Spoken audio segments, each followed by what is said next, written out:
Stock splits ಈ ಪದ ಕೇಳಿದ ತಕ್ಷಣ ಹಣಕಾಸಿನ ಜಗತ್ತಿನಲ್ಲಿ ಏನೋ ಒಂದು ಮ್ಯಾಜಿಕ್ ನಡೀತಿದೆ ಅನ್ನೋ ಫೀಲ್ ಬರುತ್ತೆ ಅಲ್ವಾ. ಯೋಚನೆ ಮಾಡಿ, ಇವತ್ತು ನಮ್ಮಲ್ಲಿರೋ ಷೇರುಗಳು ನಾಳೆ ಬೆಳಿಗ್ಗೆ ಆಗುವಷ್ಟರಲ್ಲಿ ಡಬಲ್ ಆದ್ರೆ ಅಥವಾ 4 ಪಟ್ಟು ಜಾಸ್ತಿ ಆದ್ರೆ, ಇದೇ ನೋಡಿ ಸ್ಟಾಕ್ ಸ್ಪ್ಲಿಟ್ ಕೊಡೋ ಭರವಸೆ. ಆದರೆ ಇದು ನಿಜವಾಗ್ಲೂ ನಮ್ಮ ಸಂಪತ್ತನ್ನ ಹೆಚ್ಚಿಸ್ತಾ ಅಥವಾ ಇದೊಂದು ಕಣ್ಣಿಗೆ ಕಟ್ಟೋ ಜಾಣಭ್ರಮೆನಾ? ಬನ್ನಿ ಈ ಇಂಟ್ರೆಸ್ಟಿಂಗ್ ವಿಷಯದ ಆಳಕ್ಕಿಳಿದು ನೋಡೋಣ. ಷೇರುಗಳು ತಾವಾಗಿಯೇ ಮರಿ ಹಾಕ್ತವೆ ಅನ್ನೋ ಕಲ್ಪನೆಯೇ ಒಂದು ಅದ್ಭುತ ಅಲ್ವಾ. ಒಂದು ಗಿಡ ನೆಟ್ರೆ ಸ್ವಲ್ಪ ದಿನಗಳ ನಂತರ ಅದರಿಂದಾನೇ ಇನ್ನೊಂದು ಗಿಡ ಹುಟ್ಟಿ ಕೊನೆಗೆ ಒಂದು ದೊಡ್ಡ ತೋಟವೇ ರೆಡಿಯಾದ ಹಾಗೆ.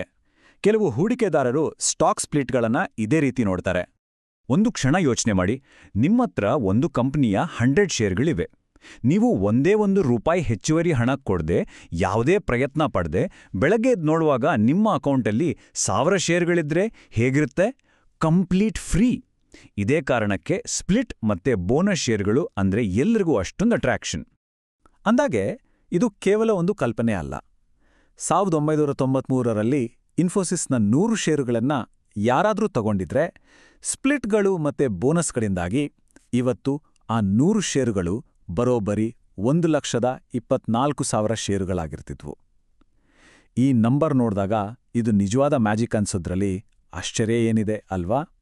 ಆದ್ರೆ ಒಂದು ನಿಮಿಷ, ಈ ಮ್ಯಾಜಿಕ್ಕಿನ ಇನ್ನೊಂದು ಮುಖನೂ ಇದೆ. ನಿಜ ಹೇಳಬೇಕು ಅಂದ್ರೆ ಈ ಸ್ಟಾಕ್ ಸ್ಪ್ಲಿಟ್ ಮತ್ತೆ ಬೋನಸ್ಗಳೆಲ್ಲ ಕೇವಲ ಒಂದು ಸೈಕೊಲಾಜಿಕಲ್ ಗೇಮ್. ಕಂಪನಿಗಳು ನಿಮ್ಮ ಥರದ ಹೂಡಿಕೆದಾರರ ಮನಸ್ಥಿತಿಯ ಜೊತೆ ಆಡೋ ಒಂದು ಜಾಣ ಆಟ ಅಷ್ಟೇ. ಬನ್ನಿ ಇದರ ಹಿಂದಿರೋ ಲಾಜಿಕ್ ಏನು ಅಂತ ನೋಡೋಣ. ಸತ್ಯ ಏನು ಗೊತ್ತಾ? ನಮಗೆ ಫ್ರೀಯಾಗಿ ಸಿಕ್ಕಿದೆಯಲ್ಲ ಆ ಹೆಚ್ಚುವರಿ ಷೇರುಗಳು, ಅವುಗಳ ಮೂಲ ಮೌಲ್ಯ 0 ಅಂದ್ರೆ ಶೂನ್ಯ. ಇದು ಹೇಗೆ ಸಾಧ್ಯ? ಹೌದು, ನಮಗೆ ಹೆಚ್ಚು ಷೇರುಗಳು ಸಿಕ್ಕಿವೆ ನಿಜ.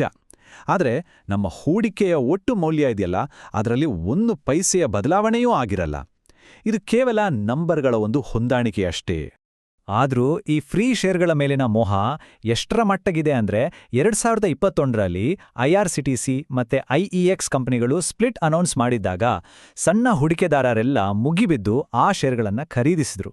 ಇದರಿಂದ ಏನಾಯ್ತು? ಅಲ್ಪಾವಧಿಯಲ್ಲೇ ಅವುಗಳ ಬೆಲೆಗಳು ಗಗನಕ್ಕೇರಿಬಿಟ್ಟು. ಸ್ಪ್ಲಿಟ್ನ ಸೈಕೊಲಾಜಿಕಲ್ ಇಂಪ್ಯಾಕ್ಟಿಗೆ ಇದೊಂದು ಪರ್ಫೆಕ್ಟ್ ಉದಾಹರಣೆ.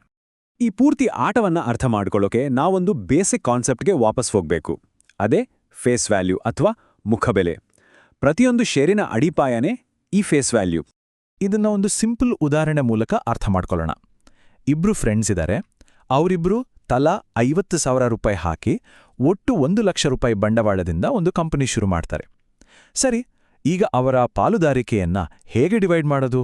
ಅದಕ್ಕಾಗಿಯೇ ಅವರು ಪ್ರತಿ ಷೇರಿಗೆ ಒಂದು ಆರಂಭಿಕ ಫಿಕ್ಸ್ಡ್ ಬೆಲೆಯನ್ನ ಇಡ್ತಾರೆ. ಆ ಆರಂಭಿಕ ಬೆಲೆ ಇದೆಯಲ್ಲ, ಅದನ್ನೇ ಫೇಸ್ ವ್ಯಾಲ್ಯೂ ಅಂತ ಕರೆಯೋದು. ಸಾಮಾನ್ಯವಾಗಿ ಇಂಡಿಯಾದಲ್ಲಿ ಹೆಚ್ಚಿನ ಕಂಪನಿಗಳು ಇದನ್ನ ₹10 ಅಂತ ಫಿಕ್ಸ್ ಮಾಡಿರ್ತವೆ. ಸೊ ಆ ಫ್ರೆಂಡ್ಸ್ ಹಾಕಿದ ₹1,00,000 ಬಂಡವಾಳವನ್ನ ₹10 ಫೇಸ್ ವ್ಯಾಲ್ಯೂನಿಂದ ಭಾಗಿಸಿದರೆ ಕಂಪನಿಯಲ್ಲಿ ಒಟ್ಟು 10,000 ಷೇರುಗಳು ಇರ್ತವೆ ಅಂತಾಯಿತು. ಈ ಫೇಸ್ ವ್ಯಾಲ್ಯೂ ಕಂಪನಿ ಎಷ್ಟೇ ದೊಡ್ಡದಾದ್ರೂ ಸಾಮಾನ್ಯವಾಗಿ ಬದಲಾಗೋದಿಲ್ಲ. ಇಲ್ಲಿ ನಾವು ಗಮನಿಸಬೇಕಾದ ಮುಖ್ಯವಾದ ವಿಷಯ ಅಂದ್ರೆ ಫೇಸ್ ವ್ಯಾಲ್ಯೂ ಬೇರೆ, ಮಾರ್ಕೆಟ್ ಪ್ರೈಸ್ ಬೇರೆ. ಫೇಸ್ ವ್ಯಾಲ್ಯೂ ಫಿಕ್ಸ್ಡ್ ಆಗಿರುತ್ತೆ. ಆದರೆ ಮಾರ್ಕೆಟ್ ಪ್ರೈಸ್ ಇದೆಯಲ್ಲ, ಅದು ಕಂಪನಿಯ ಪರ್ಫಾರ್ಮೆನ್ಸ್, ಲಾಭ ಮತ್ತೆ ಅದಕ್ಕಿರೋ ಡಿಮ್ಯಾಂಡ್ಗೆ ತಕ್ಕಂತೆ ಪ್ರತಿದಿನ ಬದಲಾಗ್ತಾನೆ ಇರುತ್ತೆ. ₹10 ಫೇಸ್ ವ್ಯಾಲ್ಯೂ ಇರೋ ಷೇರ್ನ ಮಾರ್ಕೆಟ್ ಪ್ರೈಸ್ ₹1,000 ಕೂಡ ಇರ್ಬೋದು. ಹಾಗಿದ್ರೆ ಕಂಪನಿಗಳು ಈ ಫೇಸ್ ವ್ಯಾಲ್ಯೂನ ಯಾಕೆ ಡಿವೈಡ್ ಮಾಡ್ತವೆ, ಅಂದ್ರೆ ಸ್ಪ್ಲಿಟ್ ಯಾಕೆ ಮಾಡ್ತವೆ? ಇದರ ಹಿಂದಿನ ಅಸಲಿ ಕಾರಣವಾದ್ರೂ ಏನು? ನೋಡಿ, ಕಾಲ ಕಳೆದಂತೆ ಒಂದು ಕಂಪನಿ ಚೆನ್ನಾಗಿ ಬೆಳೀತಿಟ್ಟಾಗ ಅದರ ಷೇರ್ನ ಮಾರ್ಕೆಟ್ ಪ್ರೈಸ್ ₹1,000ಗಳಿಗೆ ತಲುಪಬಹುದು. ಇಷ್ಟು ದುಬಾರಿ ಷೇರ್ಗಳನ್ನ ಸಣ್ಣ ಹೂಡಿಕೆದಾರರು ಕೊಳ್ಳೋಕ್ಕೆ ಕಷ್ಟ ಆಗುತ್ತೆ.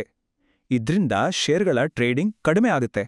ಅದಕ್ಕೆ ಹೆಚ್ಚು ಜನರಿಗೆ ಷೇರ್ಗಳನ್ನ ಕೈಗಿಟ್ಟುವಂತೆ ಮಾಡಿ ಮಾರ್ಕೆಟ್ರಲ್ಲಿ ಷೇರ್ಗಳ ಖರೀದಿ ಮಾರಾಟ ಸುಲಭವಾಗಿ ನಡೆಯೋ ಹಾಗೆ ಮಾಡೋಕ್ಕೆ ಕಂಪನಿಗಳು ಸ್ಟಾಕ್ ಸ್ಪ್ಲಿಟ್ ಮಾಡುತ್ತವೆ. ಇದನ್ನೇ ಲಿಕ್ವಿಡಿಟಿ ಹೆಚ್ಚಿಸೋದು ಅಂತಾರೆ. ಈಗ ನಾವು ಈ ವಿಶ್ಲೇಷಣೆಯ ಅತ್ಯಂತ ಪ್ರಮುಖ ಭಾಗಕ್ಕೆ ಬಂದಿದ್ದೇವೆ. ಸ್ಪ್ಲಿಟ್ನಿಂದ ಷೇರುಗಳ ಸಂಖ್ಯೆ ಹೆಚ್ಚಾಗುತ್ತದೆ ಹೊರತು ನಮ್ಮ ಹೂಡಿಕೆಯ ಒಟ್ಟು ಮೌಲ್ಯ ಹೆಚ್ಚಾಗುವುದಿಲ್ಲ. ಇದು ತುಂಬಾ ಇಂಪಾರ್ಟೆಂಟ್. ಒಂದು ಉದಾಹರಣೆ ನೋಡೋಣ ಬನ್ನಿ.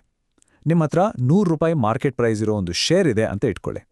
ಕಂಪನಿ 1:1 ಸ್ಪ್ಲಿಟ್ ಅಂತ ಘೋಷಿಸಿದ್ರೆ ನಿಮ್ಮ ಒಂದು ಷೇರು ಈಗ 2 ಶೇರ್ ಆಗುತ್ತೆ. ಆದರೆ ಪ್ರತಿ ಷೇರಿನ ಮಾರ್ಕೆಟ್ ಪ್ರೈಸ್ ₹50 ಇಳಿಯುತ್ತೆ. ಸೊ ಸ್ಪ್ಲಿಟ್ಗೆ ಮೊದಲು ನಿಮ್ಮ ಹೂಡಿಕೆ 1x100 ಅಂದ್ರೆ ₹100. ಸ್ಪ್ಲಿಟ್ನ ನಂತರ ನಿಮ್ಮ ಹೂಡಿಕೆ 2x50 ಅಂದ್ರೆ ಮತ್ತೆ ₹100. ನೋಡಿ, ಒಟ್ಟು ಮೌಲ್ಯದಲ್ಲಿ ಯಾವುದೇ ಬದಲಾವಣೆ ಆಗೇ ಇಲ್ಲ. ಇದು ಹೇಗಪ್ಪ ಅಂದ್ರೆ ನಿಮ್ ಹತ್ರ ಒಂದು ದೊಡ್ಡ ಚಾಕ್ಲೇಟ್ ಬಾರ್ ಇದೆ. ಅದನ್ನ 2 ತುಂಡು ಮಾಡಿದ್ರೆ ನಿಮ್ ಕೈಯಲ್ಲಿ 2 ಚಾಕ್ಲೇಟ್ ಪೀಸ್ ಇರುತ್ತೆ. ಆದ್ರೆ ಒಟ್ಟು ಚಾಕ್ಲೇಟ್ನ ಪ್ರಮಾಣ ಅಷ್ಟೇ ಇರುತ್ತೆ ಅಲ್ವಾ? ಸ್ಟಾಕ್ ಸ್ಪ್ಲಿಟ್ ಕೂಡ ನಿಖರವಾಗಿ ಇದೇ ರೀತಿ ಕೆಲಸ ಮಾಡೋದು. ಈಗ ನಾವು ಮತ್ತೆ ಇನ್ಫೋಸಿಸ್ ಉದಾಹರಣೆಗೆ ವಾಪಸ್ ಬರೋಣ. ಒಂದು ವೇಳೆ ಇನ್ಫೋಸಿಸ್ ತನ್ನ ಶೇರ್ಗಳನ್ನ ಯಾವತ್ತೂ ಸ್ಪ್ಲಿಟ್ ಮಾಡದೇ ಇದ್ದಿದ್ರೆ ಇವತ್ತು ಅದರ ಒಂದೇ ಒಂದು ಷೇರಿನ ಬೆಲೆ ಎಷ್ಟಿರುತ್ತಿತ್ತು ಗೊತ್ತಾ? ಊಹೆ ಮಾಡೋಕ್ಕೂ ಕಷ್ಟ. ಸರಿಸುಮಾರು 16 ಕೋಟಿ ರೂಪಾಯಿಗಿಂತ ಹೆಚ್ಚು. ಹೌದು, 16 ಕೋಟಿ ರೂಪಾಯಿ ಕೊಟ್ಟು ಒಂದೇ ಒಂದು ಶೇರ್ ಖರೀದಿಸೋಕೆ ಯಾರಿಂದ ಸಾಧ್ಯ? ಬಹುಶಃ ಯಾರಿಂದಲೂ ಸಾಧ್ಯವಿಲ್ಲ. ಇದೇ ಕಾರಣಕ್ಕೆ ಸ್ಪ್ಲಿಟ್ಗಳು ಬೇಕು. ಅವು ನಮ್ಗೆ ಫ್ರೀ ದುಡ್ಡು ಕೊಡಲ್ಲ, ಬದಲಾಗಿ ಒಳ್ಳೆ ಕಂಪನಿಗಳಲ್ಲಿ ಹೂಡಿಕೆ ಮಾಡೋಕೆ ಸಾಮಾನ್ಯ ಜನರಿಗೂ ಒಂದು ಅವಕಾಶ ಮಾಡಿಕೊಡ್ತವೆ. ಕೊನೆಯದಾಗಿ ಇದರಿಂದ ನಾವು ಕಲಿಯೋದೇನೆಂದ್ರೆ, ಈ ಜಗತ್ತಿನಲ್ಲಿ ಯಾವುದೂ ಉಚಿತವಾಗಿ ಸಿಗೋದಿಲ್ಲ. ಪ್ರತಿಯೊಂದಕ್ಕೂ ಒಂದು ಬೆಲೆ ಇದ್ದೇ ಇರುತ್ತೆ. ಹಾಗಿದ್ರೆ ಈ ಜ್ಞಾನದ ನಿಜವಾದ ಬೆಲೆ ಏನೋ? ಅದರ ಬಗ್ಗೆ ಯೋಚನೆ ಮಾಡಿ.